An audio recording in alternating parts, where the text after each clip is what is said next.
Welcome to Three Things with JR. I'm your host, JR, episode number 69. I don't know. There's nothing significant about that number. No need to elaborate. We're just going to get right into it. I've got a pretty fun special guest on tonight's show.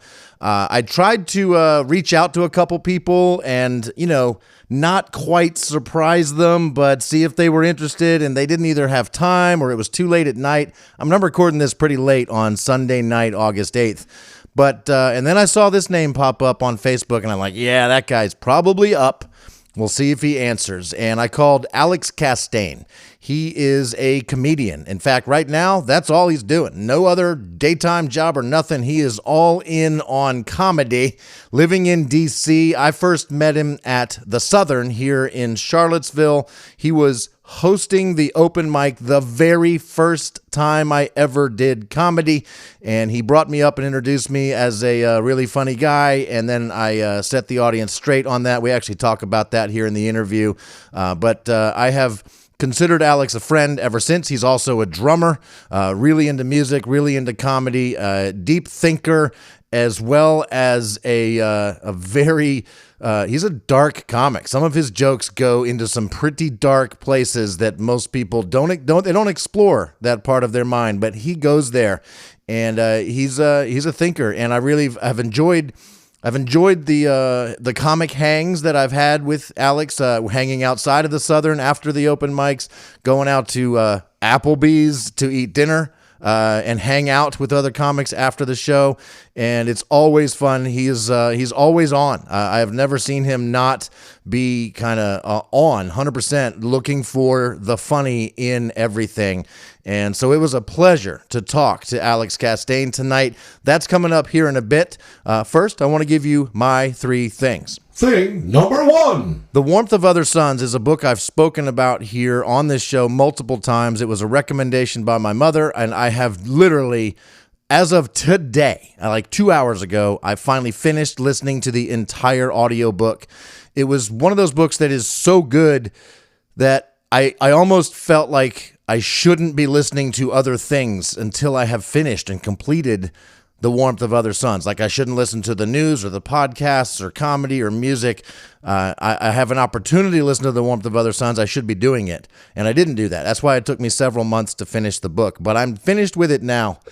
And towards the end of the book, here's what it's about. It's about the Great Migration, where black people from the South, the Jim Crow South, it's about the ones that felt they needed to get out of that life and out of that geographical area, out of that Jim Crow mentality, and move to the north or to the west, or cities way far away from the Jim Crow South. And that was a lot of people that did that.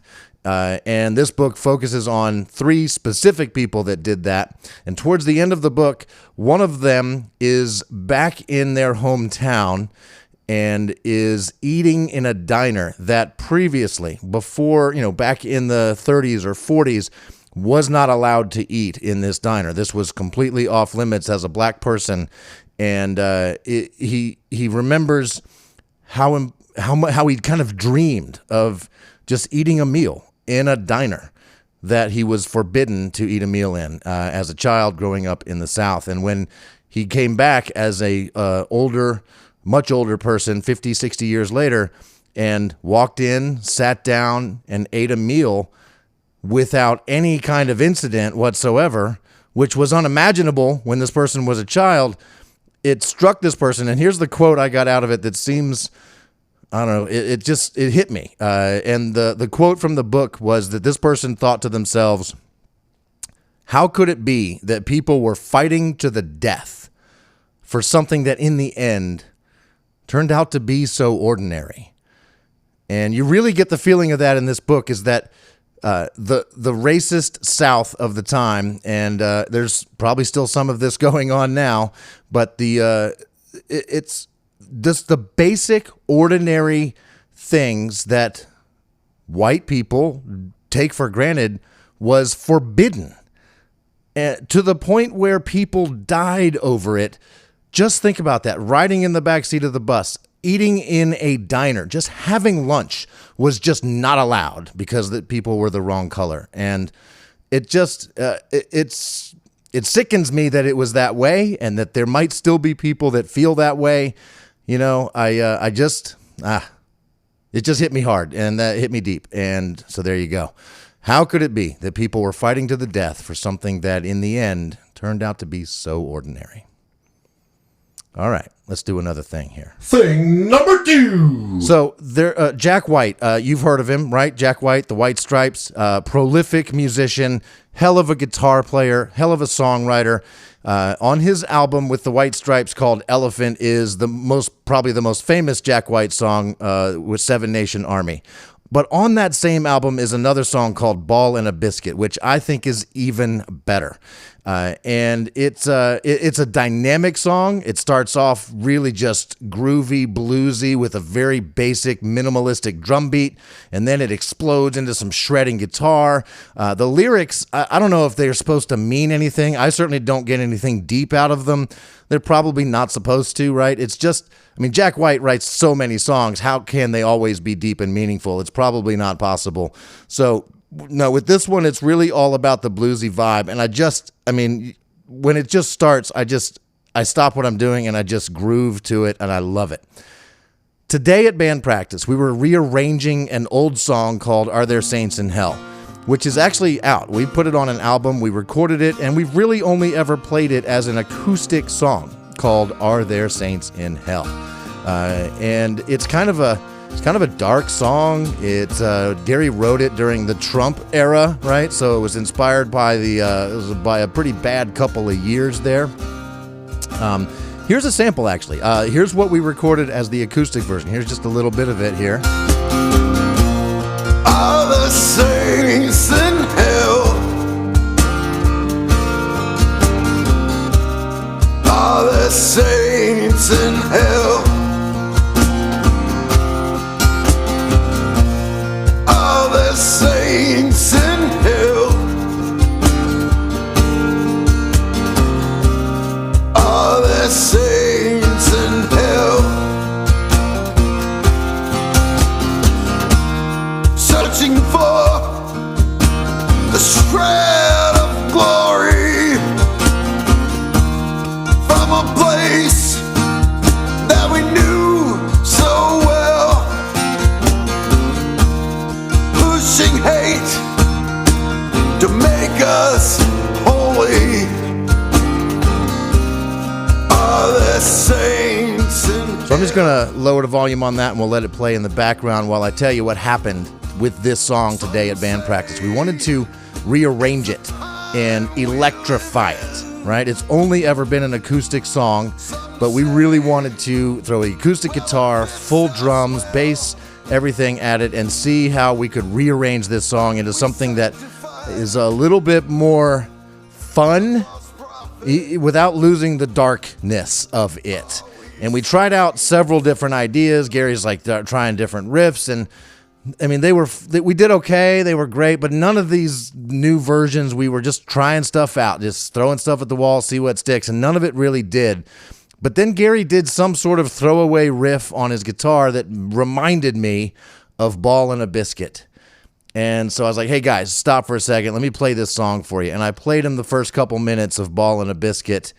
And we tried the song again, sort of going for that vibe. Like, we're obviously, we're not copying Ball and a Biscuit, but I wanted that song in our heads as we tried another rearrangement of Are There Saints in Hell. And here's a small clip from what we did. And so you can judge for yourself how the song went from a deep, sad song written during the Trump years to a more exciting, energizing, invigorating, deep, sad song written during the Trump years. Searching for a shred of glory from a place we knew so well, pushing hate to make us holy. Are there saints in hell?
Now, thing number 3, actually, I'm not going to give it to you now because while talking with my special guest this week, Alex Castagne, when I asked him for his third thing, tell me something stupid, he did.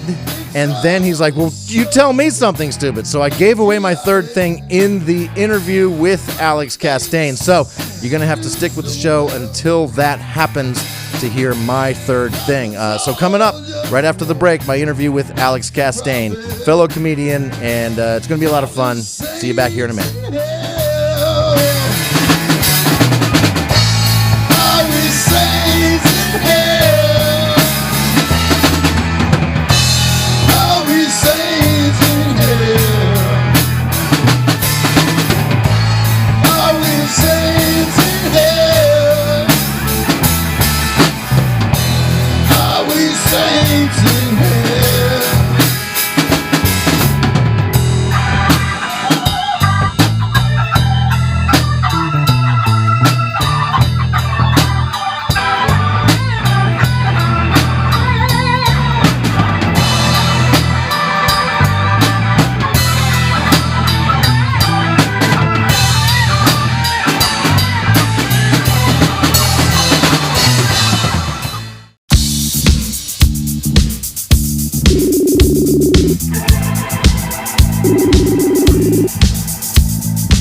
What's up, dude? Is this possible? Oh my God, how are you, baby? Not bad. How are you, Alex?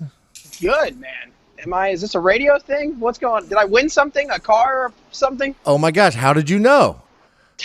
My birthmark was glowing. I knew I was about to win something. And to all Jews, something free is on the horizon. Okay, where are you? Are you in New York, D.C., Philadelphia, some other big city? Where are you? I'm in D.C. right now. I'm at a beautiful bus stop at D.C. A beautiful bus stop. I didn't know there was such a thing in D.C. No, they're new. They're renovating. So yeah, I'm recording a podcast. I just call people out of the blue, don't give them any chance to prepare anything at all, and then I interview them on my podcast. Do you have it? It doesn't have to take all that long. Clearly, you're about to get on a bus. I got a couple minutes. If I lose you, my phone died, but I'm good. Cool. So what have you been up to, man? I haven't seen you in I don't even know when. It's been a while.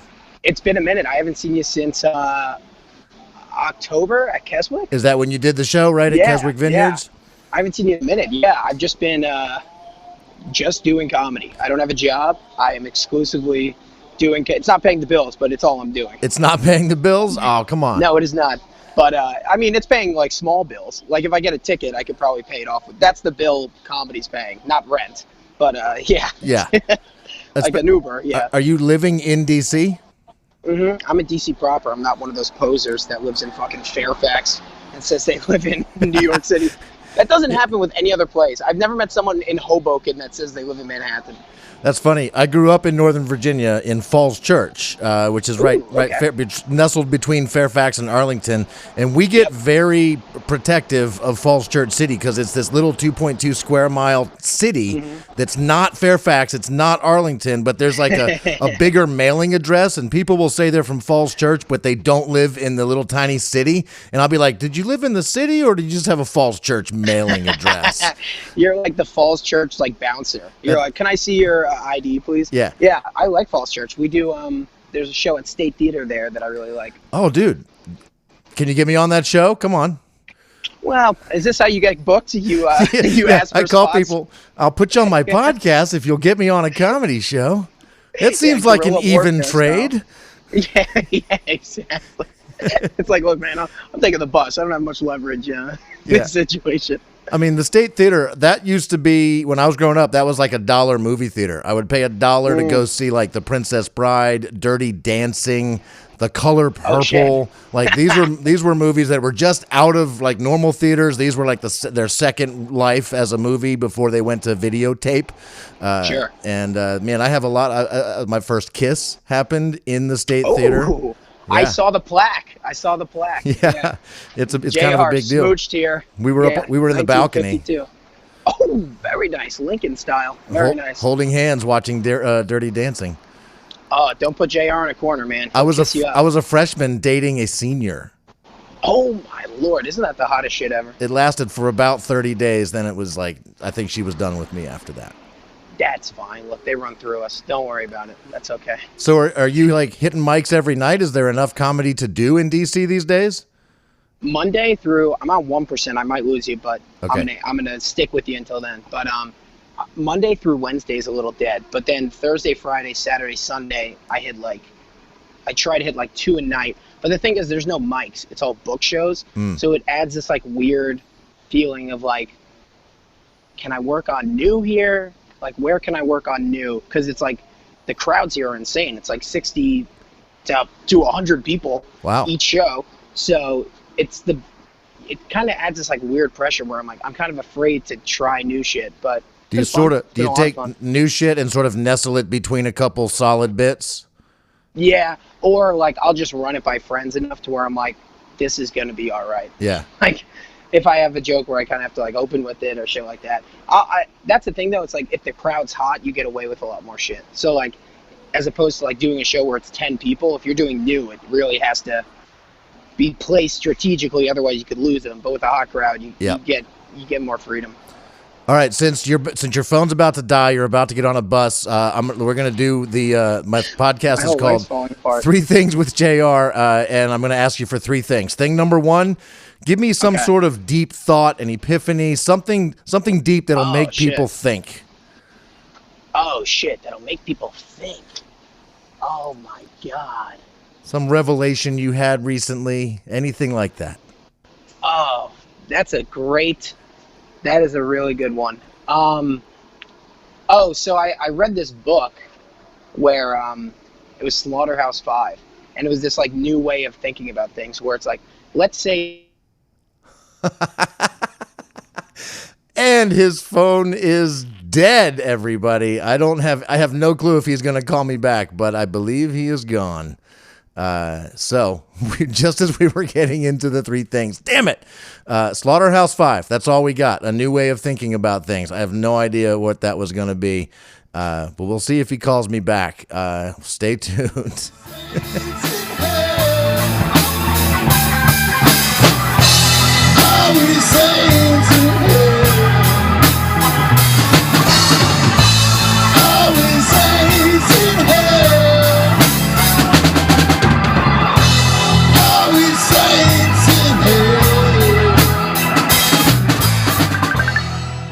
Well, hello.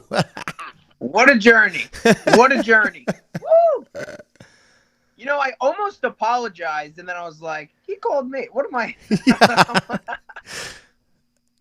Yeah, that's the risk I take, just calling people out of the blue and seeing what happens.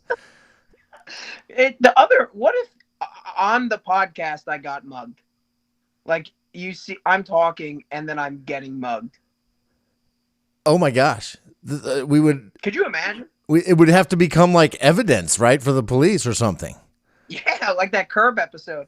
But the way you should do it is like, when my phone dies, be like, all right, everybody, good night. And then just be like, all right, just kidding. Boom, there it goes. But I remember your question, by the way. And I was going to say, my answer, the deep thought I've had is this book taught me like, it's this weird way of thinking. I'm trying to get people to understand it. My girlfriend thinks I'm a fucking maniac for saying this because it doesn't make sense. But like, anytime something bad happens, or like really anything that happens, you think about all the moments where that's not happening, where this bad moment isn't happening. Like, because all those moments are just as alive as this one. Like, you can really feel those moments just like you can feel this one. So like, if like my grandma was in the hospital last week, and I was so down, and then I was like, oh wait, there are plenty of moments where she's not in the hospital, where like this isn't happening. And it's not denial as much as just like realizing the full scope of like, this is the blip, and there's many moments. Like, this is the moment. I've had a billion moments. This is just, so that was my coming to Jesus moment. I love coming on Jesus. So that's pretty deep, man. Just thinking about like an example, like your grandmother being sick or possibly dying, right? Mm-hmm. The sad part about that at the end of her life, you said it's like a blip. It is. It's just a a very tiny fraction of even just her life, not just Yeah. all the lives and all the time, right? But even just a small part of her life. And I mean, is that what you're going to remember? Probably a little bit, but for the most part, Sure. you probably have a lot of other much happier memories to pull from when thinking of grandma, right?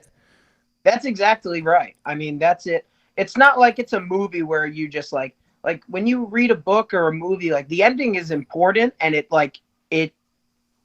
puts the finishing touch on whatever you just consumed.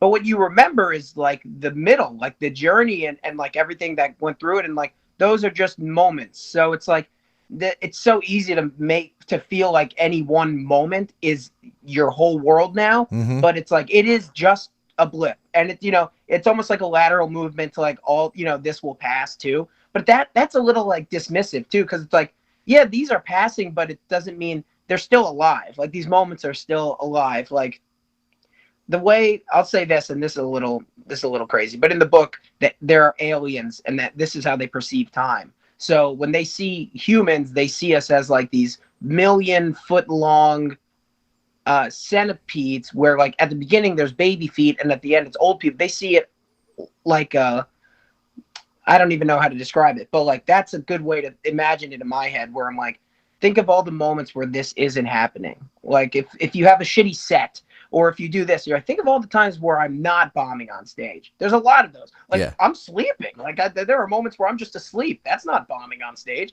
The audience is asleep during my set, but I think about the other shit. That's good.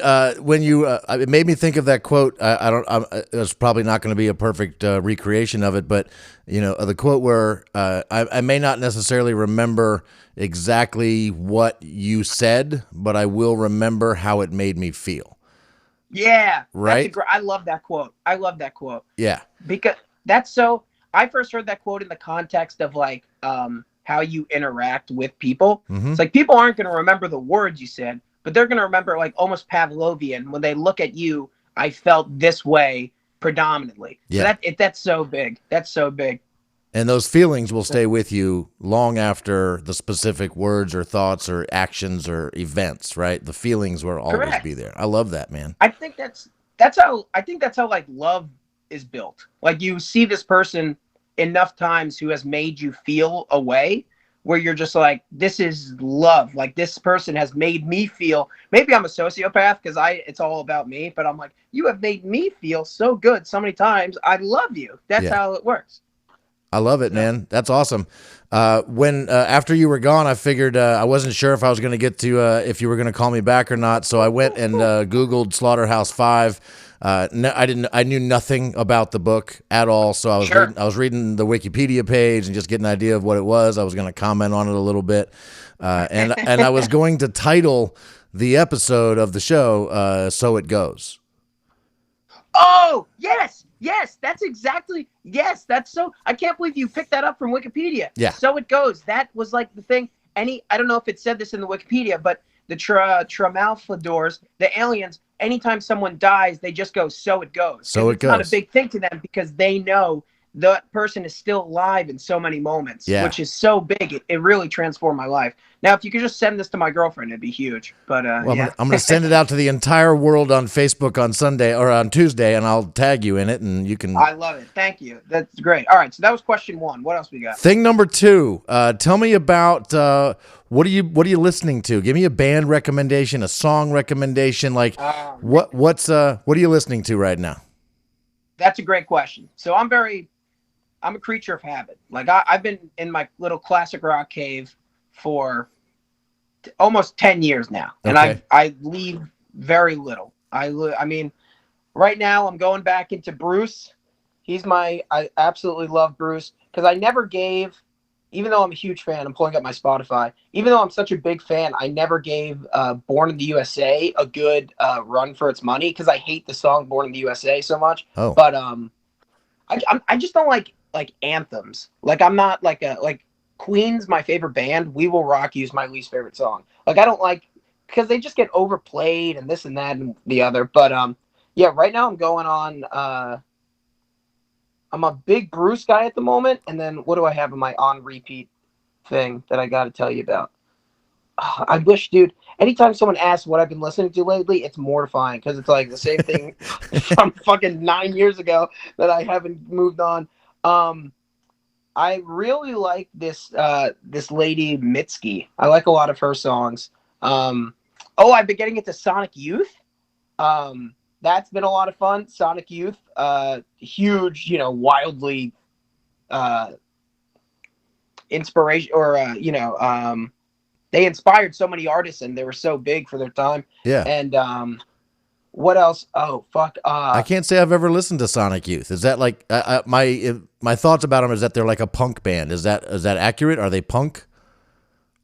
I wouldn't say punk. It's more. This one song is called "Cool Thing," and it rocks. Like they are like. I'll probably get roasted by everyone who knows even a 1% more than me on this because I know nothing. But like they rock. Like if you check out "Cool Thing," cool with a K, and it's the lead singer. She the song's based off of. She was a really big fan of LL Cool J, and then she interviewed him, and he just like sucked. And like she's obviously a woman, and he was just talking about how women should be like slaves to men and shit like that. Oh. So she wrote this song about it. But like that rocks. I've been getting into Zappa. I'm going through a little Zappa phase. And you're a drummer, so you know Terry Bozzio. I don't. I never got into Zappa. I mean, I've heard a couple songs that were kind of funny, right? But yeah, that's the thing. Musically speaking, it never really worked for me. I don't blame you, man. I don't blame you one bit. I used to drink my freshman year of college. I used to drink 240s and then sit in the park and listen to Zappa and watch homeless people fight. That was like every day. So he's got a little sweet spot in my heart. But Terry Bozzio, and dude, those homeless people would fight. And I was just watching, listening to Uncle Remus, chilling out. Nice. And so those have been my guys lately. And Terry Bozzio also played for Pat Benatar. He's the drummer. He has like literally a 3,000 piece kit. It's unbelievable. And then he plays "Hit Me With Your Best Shot." It's like, get the fuck out of here. But and my biggest band. I'll say this, and then this is my stamp. But there's this band called Always, Alvvays. They brought me out of my classic rock shell so hard. I saw them live. It was amazing. I think they're the best band in like the last 15 years. They rock so hard. They're so good. Always with 2 V's. Got it. Cool. Before we move on to thing 3, I have to question one thing you said. You may. I've never heard anybody say, I hate that song, Born in the USA. Like that's not a feeling that exists in most people. And aren't you kind of from New Jersey? Am I right about that? Oh yeah. I got Bruce posters on my wall. The thing is, Born in the USA is like, it's so. I get that it's overplayed. Like the overplayed criticism, sure. Like Stairway to Heaven, Born in the USA, Piano Man, right? These are overplayed songs. Also, these are the greatest songs ever written, which is why they're overplayed. Correct. And I will admit, as I've gotten older, I fuck with Born in the USA way more. I'm like, I really rock with this. My thing is like songs where like the chorus is so dominant. That's not like a huge thing of mine. But like now that I'm older, I won't lie, I do fuck with Born in the USA super heavy. And I really slept on the album because that album has Bobby Jean and No Surrender, and No Surrender has kind of become like my favorite Bruce song. So you're right, and I was an idiot for not liking it. You crank on Born in the USA full blast, it is an unrivaled feeling. It feels good. Yeah, that album also had one of my favorite Bruce Springsteen songs, I'm on Fire. Oh, of course, which invented the Carlton dance when no, not On Fire. What am I thinking? I'm on Fire is so good. Dancing in the Dark is Dancing in the Dark, yeah. Isn't that I'm on Fire? Isn't that the one that had what's her face from Friends on it in the video? Courtney Cox, yeah. And in that music video, she invents the dance that Carlton does in Fresh Prince. It's not unusual to be loved by anyone. Oh, gotcha. She invented that in that song. And he was like, I didn't invent it. She did. And then he sued Fortnite for doing the dance. So it's like, pick one, Alfonso. Pick one. Yeah. Was it yours or not? or not. Exactly right. Nice. So that's good. Thing number 3 is often for some people the hardest. I have a feeling you're going to have no problem with this. Just tell me something stupid. Oh, something stupid? Yeah, this is one where I'm like, what an overload of information. Lately, this thought has been stuck in my head. I'm a quarter gay, which means if you give me a quarter, I'll suck your dick. I can't get that out of my head. And have you tried this on stage yet? No. No? I mean, I've heard you say much dumber things than that on stage. Why not? Oh, yeah. Why not this? I don't know what context to put it in. Like, because if I say it, I don't have like another. Like, if I say it, I just like. So I got in a breakup recently. Like, I don't know. What's the segue to and from that? Yeah, and I told that joke to Dylan Vadalana, and Dylan immediately wrote back like one of the funniest things I ever heard. He just said, "I'm half gay, the bottom half." Like the bottom half of his body. Like he's getting felt, but his mouth is throwing up. That is phenomenal. So that's something stupid. What else is something stupid? Yeah, I can see why people struggle with this because like it's so hard to like quantify. This is like a stupid fucking thing. Yeah. But I do stupid shit all the time. Dude, I genuinely thought New England was a town in Massachusetts until I was 20.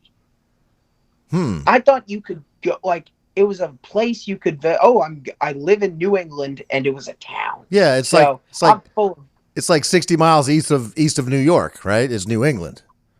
Pretty much. Yeah, I think they start qualifying it in Connecticut.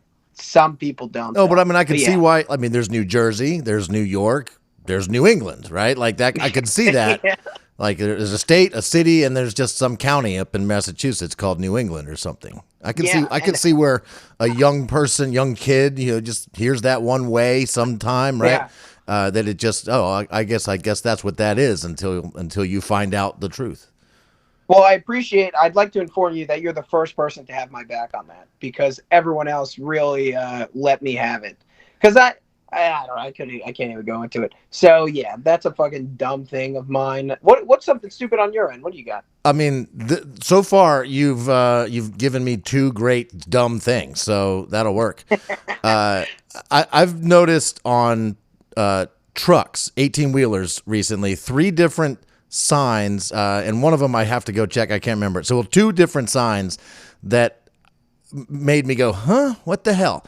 And one of them I saw yesterday. I was on Route 81, and it's this big 18-wheeler, and the back of the truck isn't like an enclosed trailer. It's like one of those things that are open where on the top there's like a canopy that they wheel over it so whatever's in the truck doesn't go blowing away.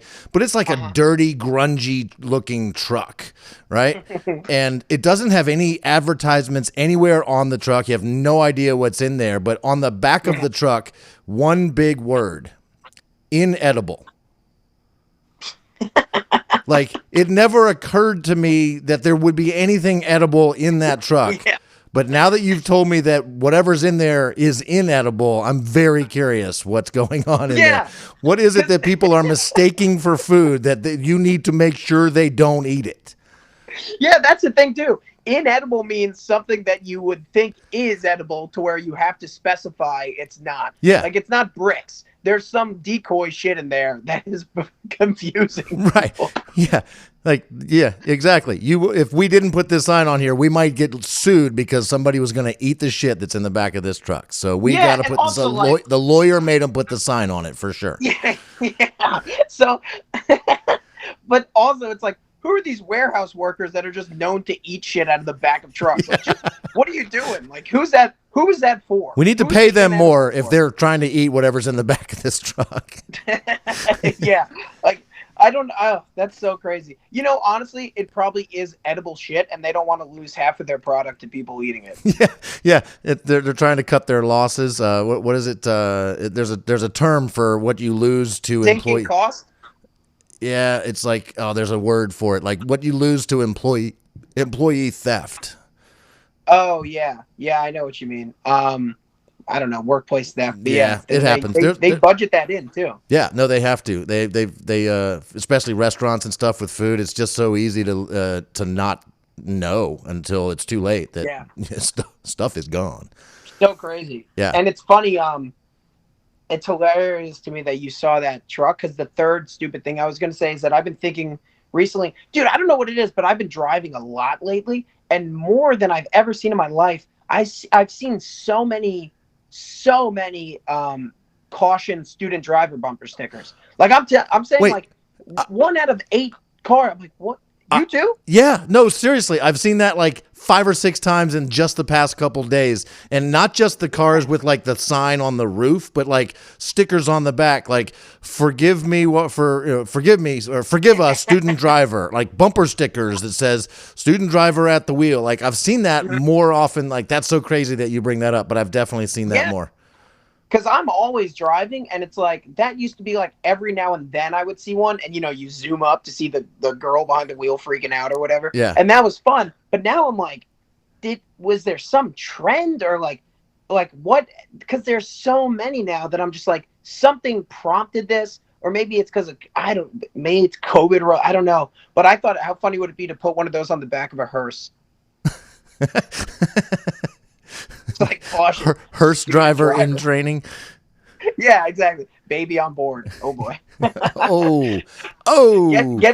Get one. Go to a hearse and put a bumper sticker that says, "My other ride is the Intimidator at King's Dominion." Or you could say, "My other ride was the Intimidator at King's Dominion." Yeah. Don't talk to me until I've had my morning margarita. The other weird thing I saw on a truck, it was a truck parked in like a 7-Eleven. They were unloading, and up front was the fancy cab, and it was a sleeper cab. It was like a brand new one. I mean, shiny, white, nice truck. And on the back half of the cab, where the sleeper section is, there's like, there's like a small, like an access door, kind of, not a full-size door. Like, I don't even know if a person could crawl through it, but there's a door that sort of allows you access to that part of the truck. And on that door, it simply said, "Check for co-driver." And I'm like, Code? Co-driver, as in the like, check for co-driver. Like, who needs to check for the co-driver? Who is this sign for? Is it for the main driver of the truck to check for the co-driver before he leaves? Is it the people loading the truck? Is it the people that need to clean the truck? Like, who needs to check for the co-driver? Yeah, the co-driver should learn a little personal responsibility. Right. It's so weird. That is so funny, man. Check for co-driver. There's shit that I don't even think of that has to be specified, because like on school buses, it says check for children because there have been 5 cases of a kid in the back and shit like that. Or like there's I've seen when I was driving those those light up signs on the highway, like buckle up and shit. Yeah. Which, by the way, is like the only truly benevolent thing the government does. They get nothing out of that. It's just giving you safety advice. They're like, literally just trying to save some lives, for real. Yeah, and probably no traffic. And then they'll try to make it funny, which I respect. I'm like, hell yeah, like they would do Baby Yoda shit on there. But I saw one that it, in a roundabout way, said like, check the back seat for your child. And it's like, God damn, dude. God damn. Yeah. I can't even look. If you're on a school bus, there's 30 rows. I get it. If you're in a fucking 4-door sedan, you shouldn't have to check. You should be like, I have my baby in here. It happens enough. I just bought a Subaru a year ago, and my Subaru, if I opened a back door before I got in and started the car and went on my trip, when I get to where I'm going and I turn the car off, it beeps at me, and the little thing on the screen on the dash shows a picture of the back door, and it says check your back seat. Like, it reminds you to do that before you get out of the car, that you open that back door, you might want to make sure that whatever's back there, don't forget it. That's so smart. That's by the way, when there's money involved, that's never happened on a plane. When they want you to fuck off that plane, you're off. It's only when money's involved where they're like, look, this guy can't get a free ride. We got to get him off of there. No one's ever been left on a plane too long. Yeah. Although that would be pretty sick. But then you would just go back to wherever. I don't know. I haven't been on a plane in so long. Do you ride the subway, the metro in the DC area there? Yeah, when they lift my ban, I will, but So- I kind of misbehaved. No, I'm just kidding. Oh. Yeah, I do it all the time. I'm a metro guy. I'm a bus guy, as we just saw. I love DC and New York has these too. I think Richmond might as well. They have these like rental bikes, but the bikes have motors, so you're going like 20 up a hill. You're doing crazy shit. So I'm a big public transport guy. So I rock with it. The e-bikes, man, that's becoming like the trend. I mean, I know people that go mountain biking, except they have an e-bike, which just to me feels like cheating. I mean, like the point of mountain biking is to conquer the mountain with just your own strength and your bike, not a. I mean, you might as well just ride a motorcycle. I mean, go dirt biking. Yeah, it's a totally exactly different right. thing. Do a marathon in fucking rollerblades. You're not actually doing what you're like. Right, If exactly. you do that, you can't brag about having biked that mountain. Exactly. It's like you were on a machine. Yeah. Yeah. If my girlfriend uses a vibrator, I'm not like, I made her come. I don't know who listens here, but we're deep enough into where only the true fans. I'm pretty sure my dad has stopped listening by this point in the conversation.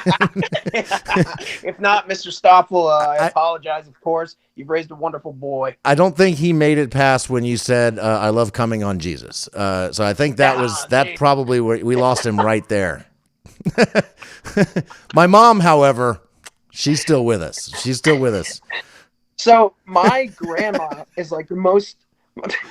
Your mom is still here. Yeah, they have. That rocks. They have a totally different sense of humor. Yeah, that's the same with my parents. My grandma is like the most supportive person in terms of my comedy. And whenever you're around your grandma or your parents, you try to watch your mouth. And my grandma will be like, "Tell me a new bit of yours," and I'm like, "I can't. It's kind of dirty." And she's like, who do you, I'm an adult. I can hear these things. So I'll tell her, not, I leave out a lot of jokes, like whatever, because my clean is not clean. But so I'll tell her these things, and she likes knowing them, and she'll watch a set of mine or something like that. It makes me kind of, but she likes it. So the first time I ever did the Winsmith games, yeah, she called me up, and it was a fucking filthy episode. She called me up. She was like, I tried, I couldn't. she was that was her limit. She was like, I tried, because I didn't tell her to listen to it. And now when I post shit on Facebook, I'm like, Grandma, don't watch this. But she was like, I tried, I could not do that. I was like, I was literally already thinking about the Facebook post when this episode goes out Tuesday and how I'm going to say, Dad, you might want to skip this one. Yeah. Tag your dad and tag my grandma saying, skip this. That's awesome. This for them is inedible. Yeah. Oh, nice callback. I like it. Thank you very much. So the episode should either be like So It Goes or So It Goes parentheses inedible. I'm down with it. That will be the title. This was a blast, man. You really cheered up my Sunday. Thank you so much for having me on this. Dude, I'm just glad you answered, man. And this has become it's one of the highlights of my week, and I already have pretty good weeks. So not to brag. You said that like Trump. Yeah. My life is pretty good. But I love doing this. I literally just start looking through who's on Facebook, look for the little green dot next to people's names, and I'm ready to record, and I just start calling people, and good for you. Either they don't answer, or they think I butt dialed them, or they answer and they're like, wait, what? And yeah. So this is I like surprising people like this, and I get it's a lot of fun for me, and I think it's a lot of fun for people to listen to. I've gotten a lot of good feedback on it. It was an absolute blast, and I love you to death. I've known you for 4 years now, pretty much. But when I saw you video calling me, there was a moment where I was like, this guy might be in trouble. Yeah. I was like, I can't not answer this because I don't know what I would be needed for. Maybe there's like some sort of Jewish riddle he has to solve, but this guy might be in some trouble. I just needed some Alex Castagne in my life. Hadn't had it enough here recently. So yeah, Dude, thanks. Absolutely, man. Well, I'll see you soon. I'm trying to get you up in DC when I can, and we'll have a great time, man. Yeah, man. If you know of any, if you need a feature, an opener, I work cheap. I just want the time, and I've been getting a lot of stage time recently. It's been really nice. Ooh, I did a Hannah's Basement show for Fernando Madrigal a week and a half ago.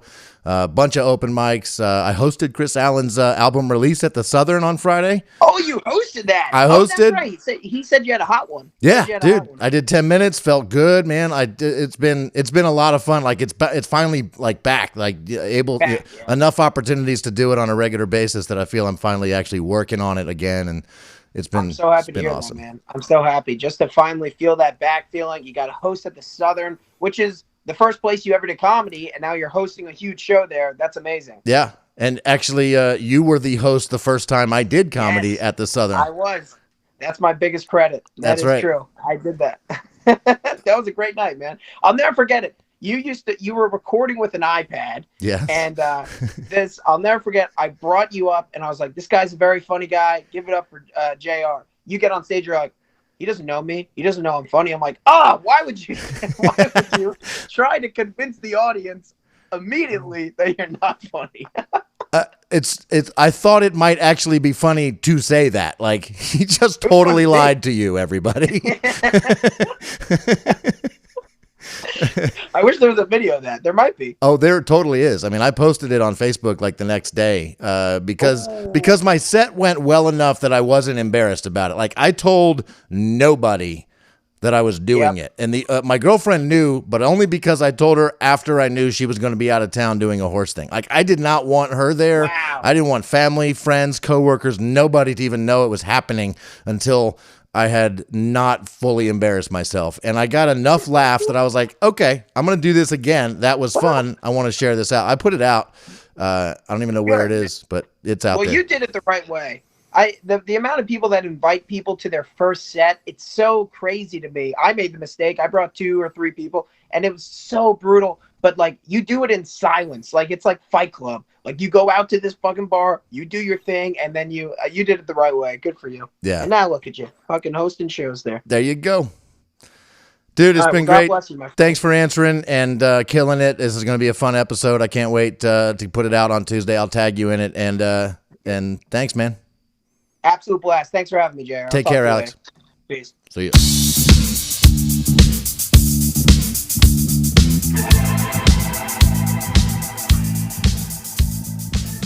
Oh, man, I am so glad Alex called me back because that was a fun conversation with a friend I haven't seen in a good long while, in almost a year. The last time I had him on one of my shows that I book, I always think of him, and whenever I have an opportunity, I will bring him in again because he always cracks me up.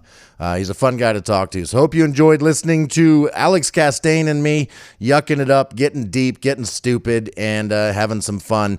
Thank you for listening this far to this show. You made it this far. It's pretty great. You people are the best. Thanks to Gary and Brian for a great band practice today, for inspiration, for letting me put some from rehearsal clip in the show. And of course, thank you, Gary, for being my audio consultant and helping me make this show sound better than ever. It continues to be a lot of fun, and you're awesome. Thanks, guys, everybody. See you next time.